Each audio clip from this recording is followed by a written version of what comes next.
नमस्कार मित्रों, आप सबका मेरे इस चैनल सापेक्ष पे स्वागत है। सभी राष्ट्रवादी बंधुओं को धर्मेंद्र मन्नू की राम राम। मित्रों, 1 तारीख को 7वें चरण की 57 लोकसभा सीटों पर वोटिंग होने वाली है। ये इस लोकसभा चुनाव का आखिरी चरण है। 6 चरण में वोट डाले जा चुके हैं और करीब करीब मतलब कि चुनाव का समापन हो चुका है। बस आखिरी जो चरण है उसमें 57 सीटों का चुनाव बाकी है।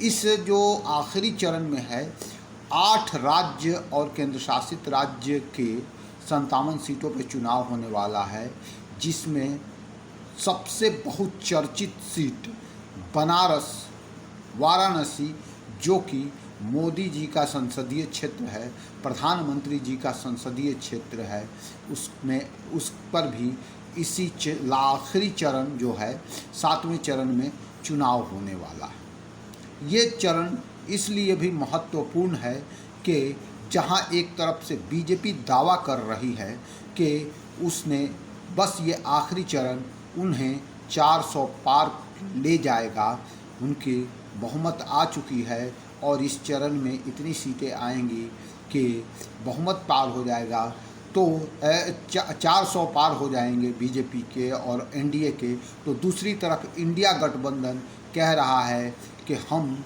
इस चरण में हमारी सीटें 300 को छूने वाली हैं और भाजपा 140 पर सिमट जाएगी। तो इसलिए ये चुनाव काफ़ी दिलचस्प है इस चरण का। इस चरण में जो चुनाव है, इसमें उत्तर प्रदेश की 13 सीट और पंजाब की 13 सीट, सबसे ज़्यादा इन्हीं 2 राज्यों की सीटों में के चुनाव होने वाले हैं। पंजाब में 13 ही सीटें हैं और 13 के चुनाव इसी आखिरी चरण में होने वाले हैं। इसके अलावा पंजाब की जो राजधानी है चंडीगढ़, जो कि केंद्र शासित प्रदेश के रूप में गिनती होती है जिसकी, उसके भी 1 सीट का चुनाव इसी चरण में होने वाला है। इसके अलावा जो यूपी की 13 सीटें हैं, सब पूर्वांचल के इलाका जो बिहार से सटा हुआ इलाका है, वो सारी सीटें इसके अंतर्गत आती हैं। इसके अलावा बिहार की 8 सीटें जो उत्तर प्रदेश से लगी हुई हैं, वो सीटें इस आखिरी चरण में उन पे वोटिंग होने वाली है। इसमें समझ लीजिए कि पूरा यूपी और बिहार जो भी दोनों आपस में सटे हुए हैं, एक साथ एक लेवल पे एक ही चरण में चुनाव होने जा रहा है। इसके अलावा झारखंड की 3 सीटें हैं, हिमाचल प्रदेश की चारों सीटें हैं और उड़ीसा की भी सीटें हैं। उड़ीसा की शायद 4 या 5 सीटें हैं और पश्चिम बंगाल की 8 सीटें हैं। इस तरह से करीब 8 राज्यों की 57 सीटों पे इस बार इलेक्शन होने वाला है और बाकी बहुत ही दिलचस्प मुकाबला है। इसके बाद 4 तारीख को वोटों की गिनती होगी और रिजल्ट आएगा। लेकिन सबसे बड़ी चीज़ है कि इस दावों और प्रतिदावों में बड़ी तेज़ी आई है और अभद्र भाषा के इस्तेमाल में भी इस धीरे धीरे जैसे जैसे चुनाव बढ़ता चला गया आगे की तरफ और जो एक एक चरण ख़त्म होते चले गए, वैसे वैसे आक्रामकता में भी तेज़ी आई है चुनाव प्रचार के, और साथ ही जो भाषाई अभद्रता है उसमें भी ज़बरदस्त तेज़ी आई है। एक तरफ नरेंद्र मोदी जी के मुजरा वाले शब्द इस्तेमाल करने पर विपक्ष विवाद और हंगामा खड़ा कर रहा है, तो दूसरी तरफ तेजस्वी जो कि बोल रहे हैं कि उन्हें मतलब कि बेड रेस्ट के लिए कहा है डॉक्टर ने, लेकिन वो 4 तारीख को मोदी को बेड रेस्ट करने के बाद ही, मतलब बेड रेस्ट पे भेजने के बाद ही वो दम लेंगे। तो इस तरह के लगातार वार प्रतिवार आरोप प्रत्यारोप लगाए जा रहे हैं और इसके बीच में चुनाव की तैयारियां चल रही हैं। अब बस 4 दिन बचे हैं। आज 27 तारीख है और 1 तारीख को चुनाव है। तो काफ़ी हर जगह मोदी जी, अमित शाह और जेपी नड्डा, योगी जी, इन सब का हर जगह अपना अपना दौरा चल रहा है। तो दूसरी तरफ विपक्ष के राहुल गांधी भी पूर्वोत्तर और बिहार में अपनी ताकत झोंक रहे हैं।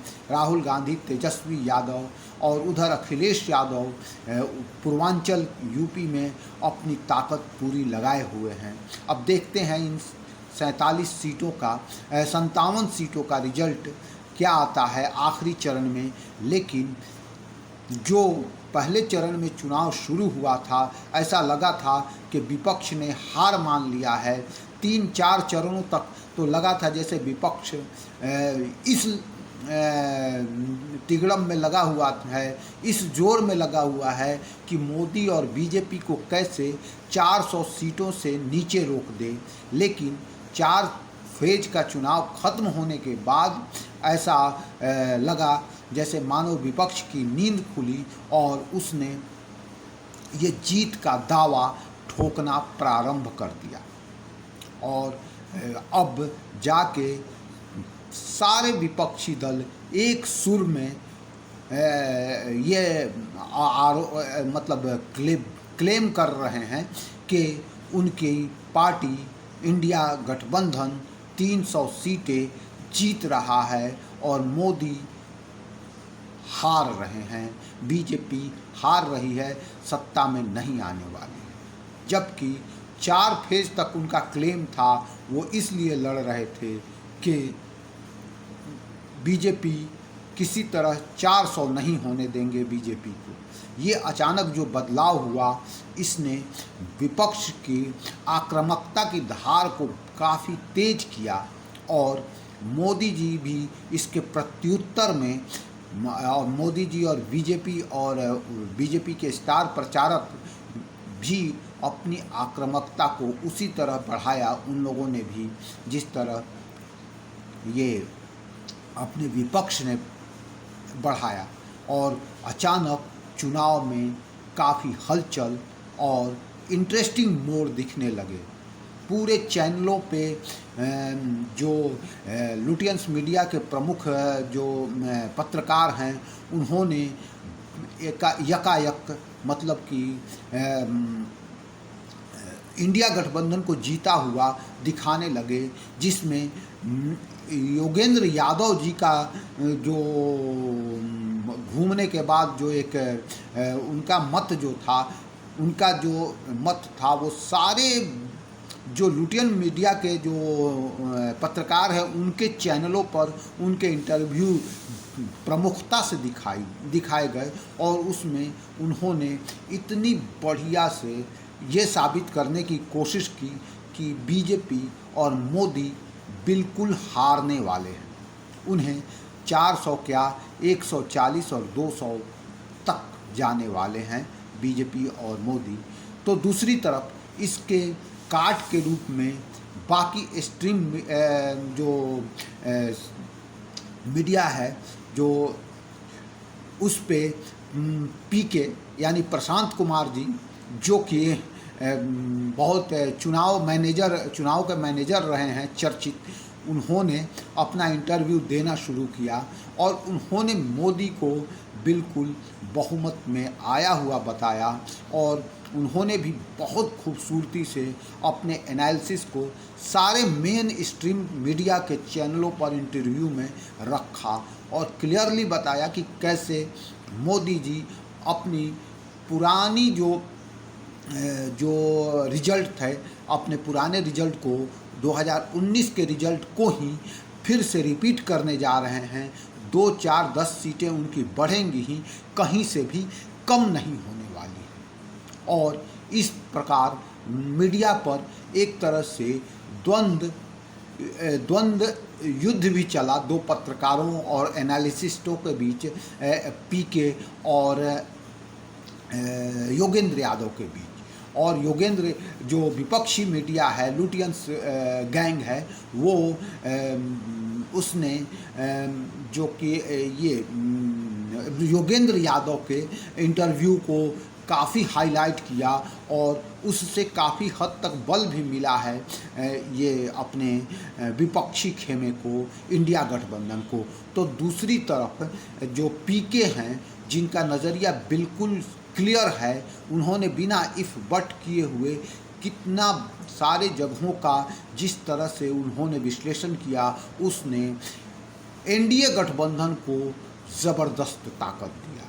और यही कारण है कि इस फेज़ तक आते आते, चौथा, पाँचवा और छठवां के बाद सातवां फेज आते आते बड़ा मीडिया में जो ये चुनाव है, जो लोकसभा चुनाव है, वो इतना इंटरेस्टिंग हो चुका है कि अब वाकई लग रहा है कि दोनों में फाइट, कांटे की टक्कर है, कांटे की फाइट है।